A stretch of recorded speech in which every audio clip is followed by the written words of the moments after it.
아까 다른 한 차는 반대로 피한다 그래. 떨어져, 움직이지 마, 떨어져. 뭐라고?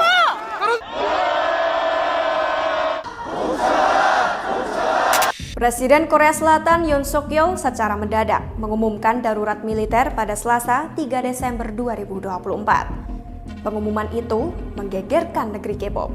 Namun pemberlakuan darurat militer itu hanya berumur singkat. 6 jam setelah diumumkan, Presiden Yoon mencabutnya karena ditolak oleh mayoritas anggota parlemen. Meski begitu, penerapan darurat militer itu telah membangkitkan ketakutan di kalangan warga Korea Selatan karena jejak kelam kebijakan serupa pada masa lalu. Lalu, bagaimana riwayat darurat militer di Korea Selatan? Simak kisah selengkapnya bersama saya, Adinda Septia, jurnalis Kompas.com. Jadi, gini ceritanya. Sebelum menengok kembali darurat militer yang pernah diberlakukan di Korea Selatan, termasuk yang baru-baru ini terjadi, sebenarnya apa sih yang dimaksud dengan darurat militer atau dalam istilah bahasa Inggris disebut martial law? Martial law berarti pemerintahan sementara oleh otoritas militer pada saat darurat, ketika otoritas sipil dianggap tidak dapat menjalankan tugasnya. Di bawah darurat militer, kekuasaan ekstra diberikan kepada militer dan terjadi penangguhan hak-hak sipil bagi warga negara. Dalam situasi darurat militer, penanganan atau penanggulangannya dianggap tidak memadai jika hanya dilakukan melalui operasi yang dikendalikan oleh pejabat sipil dan hanya berdasarkan peraturan yang berlaku dalam keadaan darurat sipil. Jika tingkat ancaman yang dihadapi dianggap lebih besar atau lebih serius dan tidak dapat ditangani dengan cara yang sesuai dalam kerangka keadaan darurat sipil, maka negara, baik secara keseluruhan maupun di wilayah tertentu, dapat dinyatakan berada dalam keadaan darurat militer. Konstitusi Korea Selatan menyatakan presiden dapat mengumumkan darurat militer bila diperlukan untuk mengatasi ancaman militer atau menjaga keselamatan dan ketertiban publik dengan mengerahkan kekuatan militer. Namun dalam sejarahnya, alih-alih menjadi tindakan untuk keselamatan publik, darurat militer kerap digunakan sebagai alat politik. Sehingga, Konstitusi Korea Selatan sejak 1987 memperketat persyaratan untuk mendeklarasikan darurat militer, yakni harus melalui persetujuan parlemen. Lantas, bagaimana kronologi terjadinya darurat militer di Korea Selatan? Selasa 3 Desember 2024. Korea Selatan diguncang darurat militer untuk pertama kalinya dalam 45 tahun terakhir. Selasa malam sekitar pukul 23 waktu setempat itu, Presiden Yoon Suk Yeol tampil berpidato yang disiarkan langsung di televisi dan mengumumkan pemberlakuan darurat militer. Yoon berdalih darurat militer itu diterapkan untuk mengatasi ancaman dari Korea Utara dan kekuatan anti negara di dalam negeri. Mantan jaksa penuntut itu menuduh oposisi berpihak kepada Korea Utara dan melakukan kegiatan anti negara. Ia secara khusus menunjuk pada upaya mereka untuk memakzulkan para jaksa. Deklarasi itu memberikan kekuasaan sementara kepada militer, melarang kegiatan politik, termasuk protes, unjuk rasa, atau aksi oleh partai politik dan menempatkan media di bawah kontrol pemerintah. Setelah pengumuman yang disampaikan Yoon, pasukan bersenjata beserta kendaraan militer dikerahkan ke gedung Majelis Nasional atau Parlemen. Mereka diperintahkan untuk menutup gedung itu. Di luar gedung parlemen, ribuan warga sipil turun ke jalan dan berkumpul untuk memprotes keputusan Yoon dan menuntut pengunduran diri presiden yang menjabat sejak 2022 itu. Mereka pun bersitegang dengan polisi dan tentara yang berjaga. Sementara di dalam gedung parlemen, saat hari sudah berganti dan jarum jam menunjukkan pukul 1 waktu setempat, 190 dari 300 anggota parlemen yang hadir menggelar rapat dan menentang keputusan Yoon. Pemberlakuan darurat militer dinyatakan tidak sah. Berdasarkan konstitusi Korea Selatan, keputusan parlemen itu secara hukum harus dipatuhi oleh presiden. Menyusul keputusan parlemen, pukul 4.30 pagi waktu setempat, Presiden Yoon mengumumkan pencabutan darurat militer. Pemberlakuan darurat militer yang diumumkan Presiden Yoon Suk Yeol bukan kali pertama terjadi di Korea Selatan.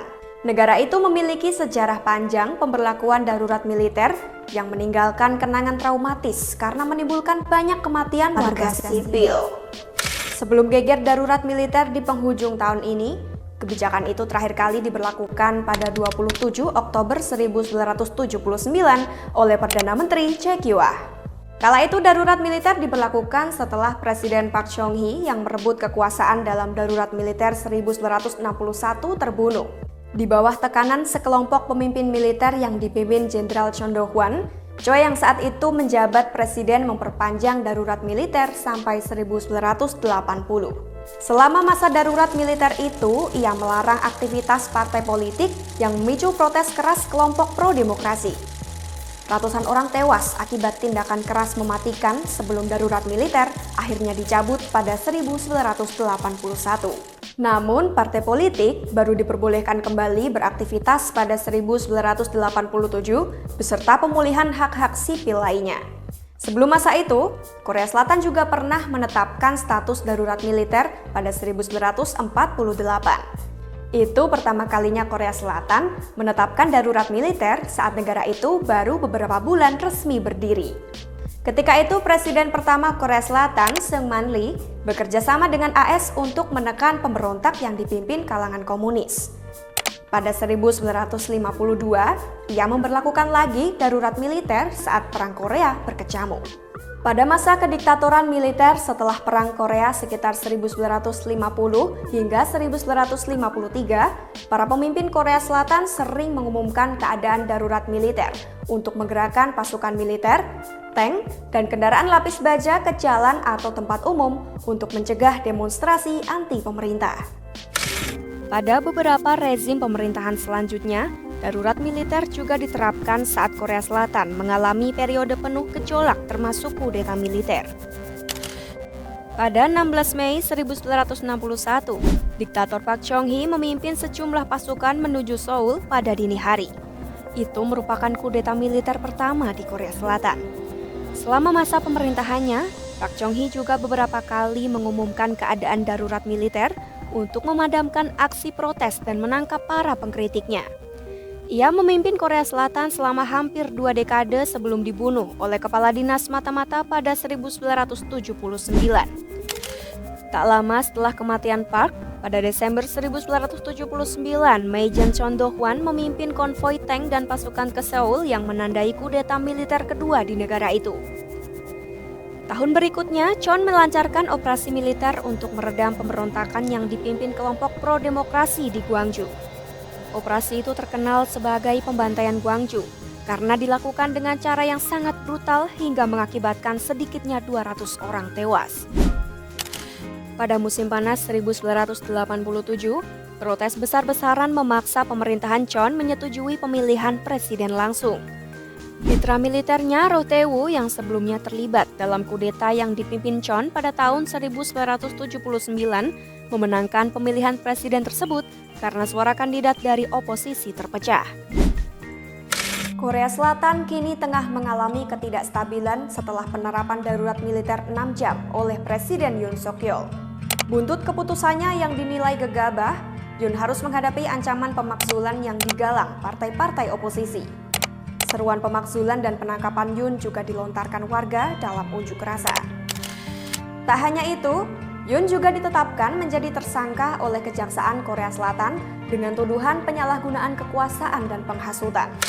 Kira-kira apa yang akan terjadi selanjutnya dan di mana ya nasib Presiden Yoon? Tinggalkan pendapat Anda di kolom komentar. Sekian cerita kali ini, sampai jumpa di lain cerita. Hanya di youtube kompas.com, jernih melihat dunia.